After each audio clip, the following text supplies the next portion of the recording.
नमस्कार मंडळी, sixth sense power या चॅनलमध्ये पुन्हा एकदा आपलं सर्वांचं स्वागत आहे। आणि आज आपण बघणार आहोत की रत्न हे लाभदायक आहे की नाही ते कसं बघावं, म्हणजे कोणतेही रत्न आपणास लाभदायक ठरेल किंवा नाही हे बघण्याकरता काय करावे। तर मंडळी, प्रथम ते रत्न ओळखीच्या सराफाकडून किंवा ज्यांची बाजारात पत चांगली आहे त्यांच्याकडून खरेदी करावे आणि हे रत्न 15 ते 20 दिवसांच्या बोलीवर खरेदी करावे आणि ते लाभले तरच वापरावे।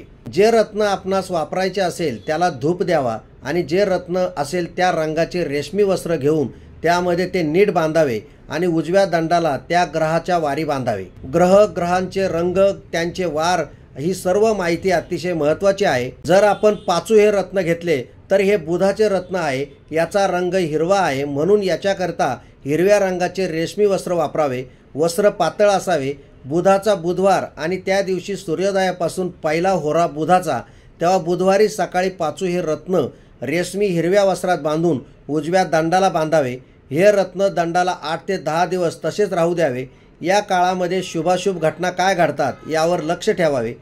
रेशमी वस्त्रात बांधण्याऐवजी त्या वस्त्राची लहान पिशवी करून बांधली तरीही हरकत नसते। 8-15 दिवसात काही अप्रिय घटना घडली किंवा काही नुकसान झालं, चोरी झाली किंवा नोकरी व्यवसायामध्ये काही अडचणी आल्या तर हे रत्न आपल्यास लाभत नाहीत असे समजावे आणि ते ताबडतोब काढून टाकावे। अशा प्रकारे सर्वच रत्नांबाबत ते लाभते की नाही हे पाहून घ्यावे आणि लाभत असेल तरच त्या पुढील सोपस्कार विधी वगैरे पूर्ण कराव्यात। नीलम रत्नाबाबत तर हे अत्यंत बारकाईने करणे आवश्यक असते। रत्न हे कोणी वापरलेले आहे असे घेऊ नये, ते नवीन घ्यावे, भंगलेले नसावे। त्याचा रंग, कट, क्वालिटी आणि कॅरेट जशा वाढत जातील त्याप्रमाणे त्याची किंमत पण वाढते।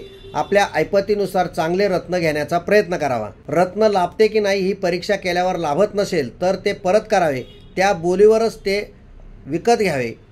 लाभत असलेल्या रत्नाची अंगठी कशी करावी, कोणत्या धातूची करावी, कोणत्या बोटाचे माप घ्यावे, पूजा विधी, जप आणि ती केव्हा घालावी याबाबतची सर्व माहिती व्यवस्थित घेऊन मगच धारण करावे। असली रत्ने कशी ओळखावीत हे प्रत्येक रत्नाची माहिती देताना त्यामध्ये लिहिलेले असते, तरीसुद्धा ते खरेदी करताना सराफाकडून आणि खात्रीच्या रत्न परीक्षा करणाऱ्याकडून पारख करून घ्यावीत।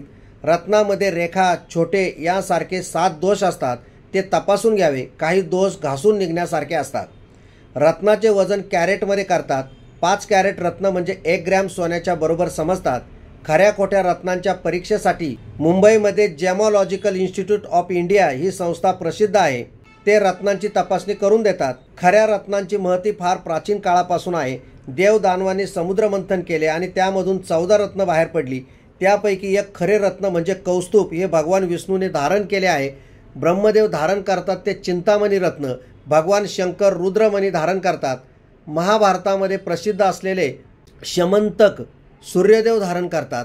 ही स्वर्गलोकीची रत्न आहेत।